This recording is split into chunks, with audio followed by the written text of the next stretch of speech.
Hi, I am Kimmy with On William Street, and we are here to help you become a more confident quilter, from the piecing to the quilting and everything in between. So this week we are back with block number 11 for our online Quilting Bee skill builder, and we are going to tackle strip piecing this week.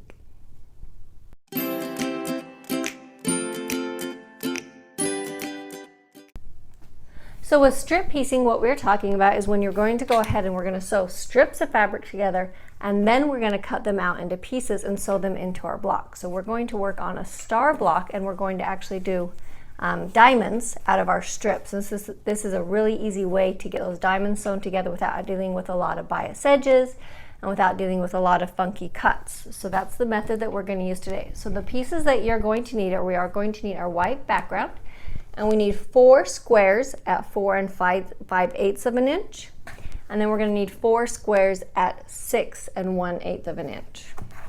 After that, we need our strips for our star. So these strips all need to be 2 3/8 inches wide. And so for the yellow and the dark green, we're going to need a strip of each, one strip of each, that's going to be at least 34 inches long. If it's a little bit longer than that, that's totally fine.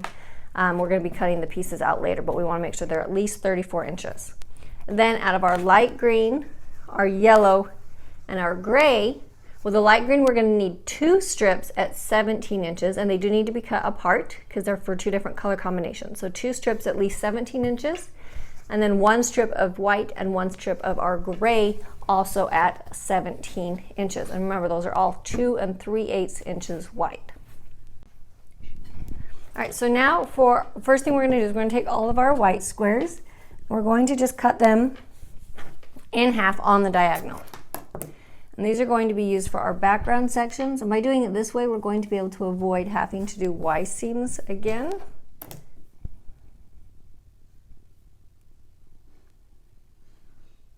And you go on to do that with your big ones and then also with your little ones. So all of your squares, white squares. And then we're just going to set those aside. We aren't going to need those again until after we make our strip sets. Then what we're going to do is we're going to be sewing our strips together. So what we need is we need 1 strip set of the yellow and the dark green, because those are just going to be sewn length to length. So you're just going to put them together like this and sew those together all the way down. Then we're going to need 1 of our light green with the white. Again, sew them all the way down, and then also do 1 of your light green with your gray. Okay, so now that we've sewn them together, I've also gone ahead and ironed them. And just a quick tip on these 2 sets of strips, iron both of the seams towards the light green, and that's just going to make nesting them together easier. And then on the green, it will all be just the same direction, so that one doesn't really matter which direction you iron that. So then what we're going to do is now we're going to go ahead and cut this into our little star sections. So the first thing we want to do is, starting at the corner, we want to make sure that we start wherever both of the seams line up the same. So if they aren't the same on this end, make sure that you start on a side where they are. And we're going to mark in 3 3/8 inches. We will need 4 of these marks. So 1,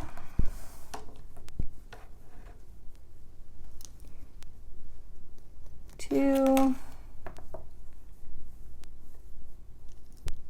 3, and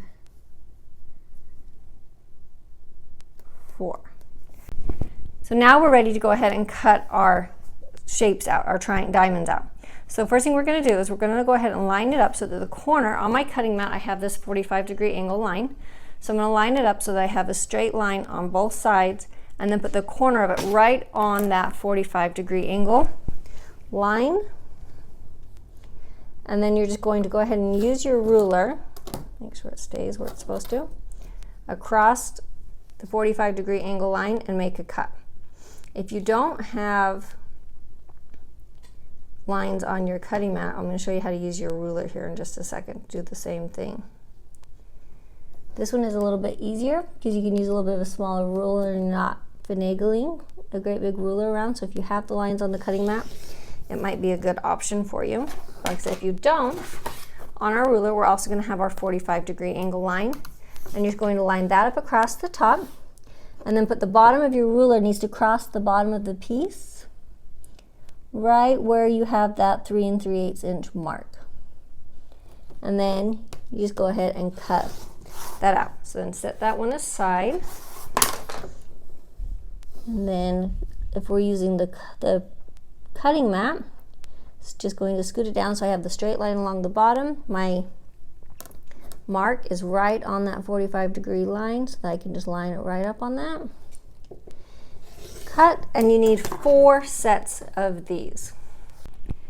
Then you're just going to repeat that process with the same process with your white, green, and light green and white strips.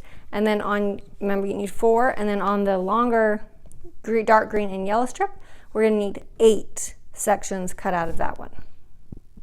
Okay, now that we have all of our little diamonds cut, and you can see that you could definitely do this with more, and you can do 3 strips, 4 strips, 5 strips. It doesn't really matter how many strips you have. You can sew them together and cut them out this same way. And now you've got these pieces that are all nice. I mean, your corners, everything lined up perfectly on the edges, and you don't have to worry about piecing all those or cutting all those crazy diamonds to start. So it can really be save a lot of time. So now what we need to do is we need to go ahead and we're going to lay them out in 2 different sections. So first we'll start with these ones. And we're going to go in and we're going to sew them together like this. So we're going to end up with 4. So just make sure that you rotate one around, and we do want white, yellow. Make sure that your yellows are on your 2 points. And then we're going to have our other colors, which is going to be our greens, whites, and yellows. So this one we want to make sure that we have our white on the inside point. Make sure I do this right. And the gray on the outside point. Might take a little bit of maneuvering on to make sure you get it right. So white on the inside point, gray on the outside point, and then we're going to just make 3 more of those as well. So when you're lining these up, though, the thing to remember is we're not going to just line them up straight. If we just put them on like this, everything's going to be out of whack. Nothing's going to be lined up. It's not what we want. So we actually need to have a little bit of an overhang on both sides. Now, how you can make sure if you've got this where it needs to be is if you just take your little ruler, you want there to be from this point here to the end, you want there to be 1/4 inch. So you can see, let me show you real quick. So you can see that little diamond, you've got 1/4 inch there. And that's going to tell you that you have enough of an overhang, and it's going to have that on both sides. Then when we sew, then you can see after you sew your 1/4 inch seam, if we just put our finger here and you flip it, those greens are going to line up just right. So double check that. Like I said, make sure that you've got your hangover and that your 1/4 inch is from where your fabrics meet to the edge of that green triangle. And that's how we're going to line up all of them. So now we're going to sew all of these sets together. Okay, so now we're ready to go ahead and add the triangles. So we're going to go ahead and start with the large triangles first. So you take one of your green and yellow pieces, and you're going to line it up similarly to how we did. We want to go ahead and do a little bit of overhang on each side. If you're having trouble getting that to line up just right, you actually can go in and just put a line where your 1/4 inch seam is. Then when you line it up, you know that where those 2 points cross are going to hit right where that seam hits, and that means that you have it lined up correctly. And then just stick a pin in that and sew that on. So go ahead and sew with the green and the yellow blocks, we're going to sew all of the triangles on the right side. And then with the gray, light green, and white blocks, this triangle is going to get sewn to the gray square at the top, but it's going to get sewn on the left side. Now that we've added the big triangles, we're ready to add the small triangles. And this one we're going to sew along the biased edge. And this one you're actually going to be able to go ahead and just line up along the top with the point that's already there, and it is going to extend off down the bottom, but it's a little bit easier to line up. So just go ahead and add all of these to the opposite side that you put the big triangle. All right, now we're ready to go ahead and sew our sections together. So we're going to need one of each section, and we're just going to sew them together like this. Make sure that the gray and white will fit on this side, and then the yellow and green one will fit on this side. And this one, there's not really any fancy lining up. You can just match the points and line them up all down the center.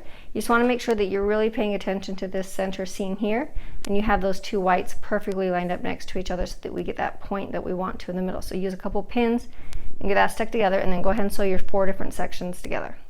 Now we have all of our quarters sewn together.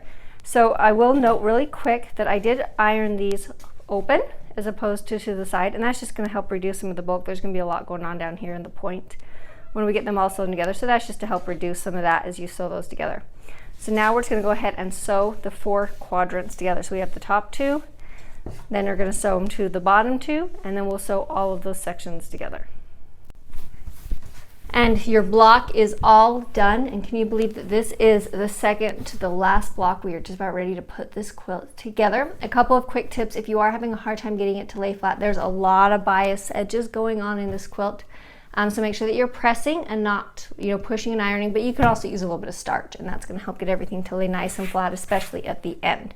So don't feel bad about doing that. So go ahead and set this one aside. We'll come back to that shortly and get the whole quilt top done. If you have any questions, let us know, and don't forget to subscribe to our YouTube channel and hit the bell so that you're notified whenever we post a new video. And you can also visit us on Instagram and Facebook, where we post lots of fun pictures and all the other things that we're working on, and we will see you next week.